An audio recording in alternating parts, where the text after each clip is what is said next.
Hey Glicks, did you know we're doing Summer Singalong Month? Is that why you have been singing around a ship, Celeste? Looks like The Court Jester was our first musical. What is your favorite line from that movie? Get it? Got it. Good.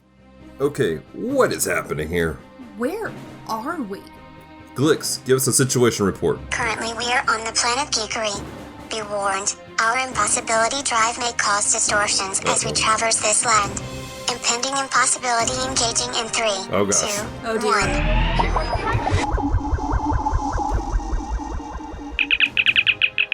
Hello and welcome to episode 73 of Com Talk, the podcast extension of Geek Devotions, the show from devoted geeks who are devoted to letting people know that they are loved. I am Celeste, and there are two things going on today. We are doing our Summer Sing-Alongs month, which we are so excited about. I love musicals, and so I'm very excited about this month, focusing on musicals. But also, this is our 8th episode of the quarantine edition, so we've been doing this for 2 full months. 2 full months you've been listening to me every week. How fun is that? So today we are going to be talking about the movie The Court Jester. I had to watch it to do a devotion for it last Friday. This is coming out Wednesday. This coming up Friday, Dallas is going to do a devotion on Into the Woods, but today we're going to talk about The Court Jester. And I have to say that I forgot how funny this movie is. I forgot that I really enjoy Danny Kaye as an actor. He was genius with his dancing and his comedic timing, and I'm pretty sure he was the one doing all of those falls.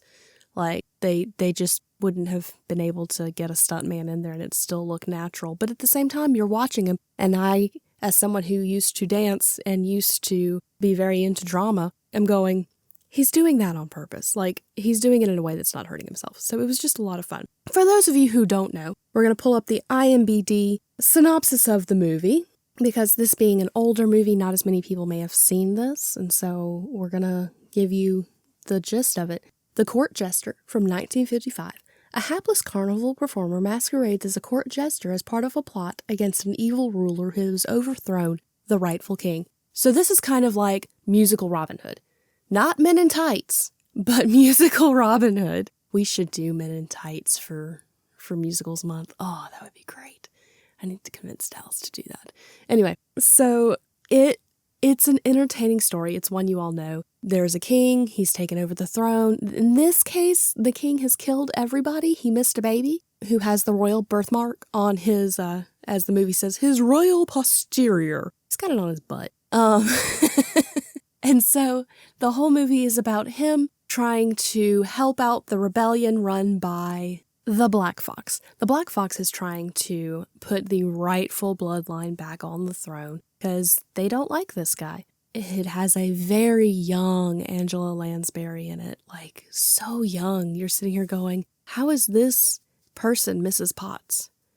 Or not Agatha Christie, Jessica, whoever was in Murder, She Wrote. I don't remember the name of the lady. That was my first encounter with Angela Lansbury, was Murder, She Wrote. It's just interesting. You have such a phenomenal cast. You have Danny Kaye. You have Angela Lansbury. You have Glynis Johnson, who later goes on to play the mom in Mary Poppins and has done quite a few other things. You have Basil Rathbone as the bad guy. Cecil Parker. Bunch of other people that I'm sure if you are a movie fanatic, you are like, oh my God, this person is in this movie. I don't know them because while I like old movies, I'm not a fanatic. So, and this is also not a super deep dive into this movie. This is just kind of my thoughts. It's just so fun. Like, the songs, while they're beautiful, are not super catchy. So it's hard to be like, yes, this is my favorite song from the movie. Although there is a lovely lullaby that Danny Kaye sings to the royal baby.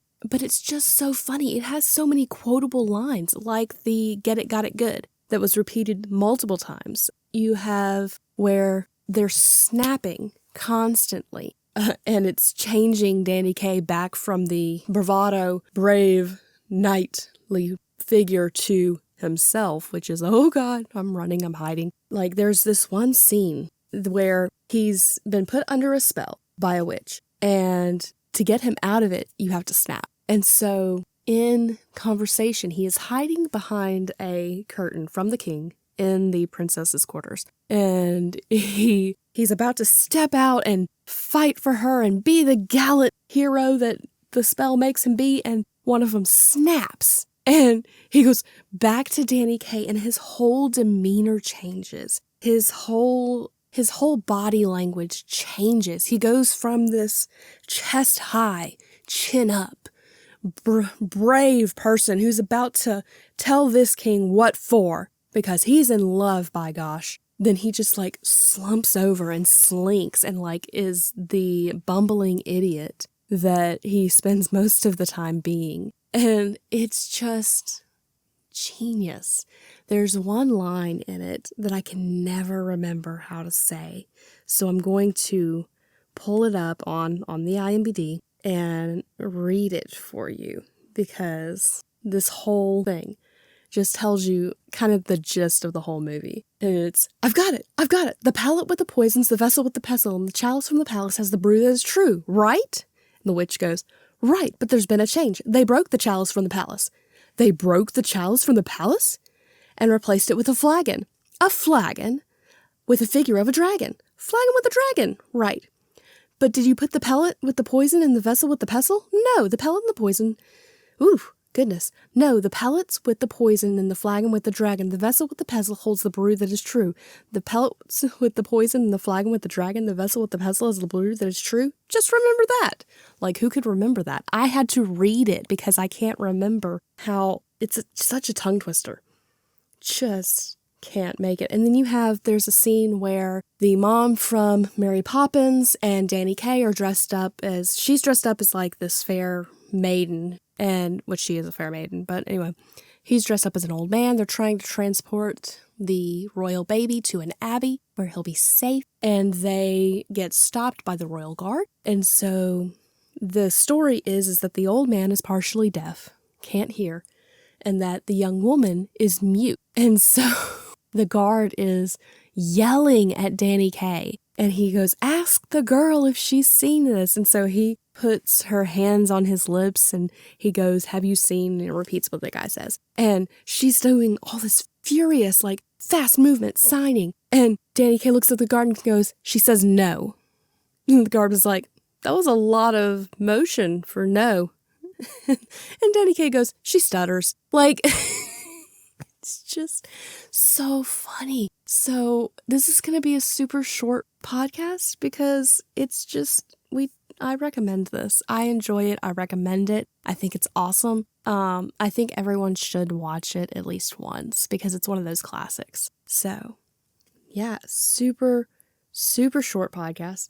Hope you enjoy it. Don't forget to check out all of our stuff on Facebook, Instagram, and Twitter. The YouTube, we are doing devotions all month long on musicals because it is summer sing-along. So we want to make sure that you check out those. The devotion on the Court Jester is live on YouTube. You can go check that out. Also, we have merch. I was listening to some of our older podcasts that we still have access to on Podbean, and I was listening to the Matrix podcast, where we basically accidentally started a whole Matrix month for Geek Devotions. That was before we really did a lot of theme months. And so we happened to binge the whole series and do a devotion off of them. And when I say binged, I mean, it took us 3 weeks to watch all 3 movies. That for us is kind of a binge. We ended up doing devotions on it, and we did a podcast once we finished the series. And there was a quote that we had said, hey, we're going to make a shirt for this. And so we finally, 3 years later, 2017, 3 years later,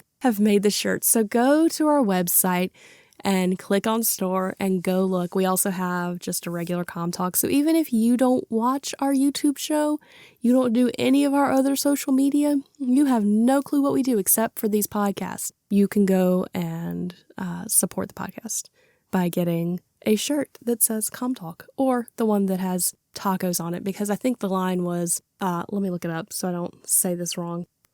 So the line is, I have a plan. Oh, look, tacos. Because in it, we were talking about how something was going on in one of the movies, and people were walking around going, I have a purpose, and then they get distracted by McDonald's. Well, McDonald's is copyrighted, so tacos it is. So those shirts are available. They also have the small ComTalk logo down in the bottom left corner, so you can check them out. We've also got some other stuff up there from other theme months. The I Heart Japanese Monsters month we did in February. We have the Right Piece, Right Time for when we did a competition. I think it was a competition on Tetris. We have the Kaiju Wants a Taco, which was our original Kaiju month.